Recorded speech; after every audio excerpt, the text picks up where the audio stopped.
Избиратель идет уже туда, а система Госвыбора туда доставит информацию о нем. Укуларны Татарстан Республикасы Үзәк сайлау комиссия вәкилләре Олег Сквордяков һәм Валентина Каменькова алып барды. Укыту программасы киң кырлы. Сайлау комиссиясе әгъзалары үз сайлаучылары турында яхшы хәбәрдар булырга тиеш. Сайлаучыларга ике төрле чакыру кәгазе тапшырылачак. Яшь сайлаучыларга махсус открыткалар биреләчәк. Комиссия әгъзалары аерылып тору өчен значок тагачак. Эшлекле сәфәрдә, ялда, командировкада яисә яшәү урыны буенча сайлый алмаучылар белән эшләүгә аеруча зур игътибар биреләчәк. Сайлаучы сайлау көнендә кайда сайлый ала, шуны күрсәтеп гариза язарга тиеш. Бүгеннән башлап аларны күп функцияле үзәктә яки территория сайлау комиссияләрендә 12 мартка кадәр, 25 февральдән башлап теләсә кайсы участок сайлау комиссияләрендә тутырырга мөмкин.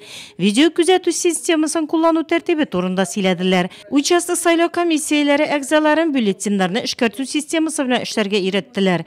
Укыту киңәшмә барышында шулай ук сайлаучылар исемлеге гаризалар, беркетмәләр белән эшләү мәсьәләләренә дә игътибар бирелде. Күзәтүчеләр сайлау көнендә теләсә кайсы вакытта булырга мөмкин, шуңа да аларны теркәп барырга кирәклеге ассызыкланды.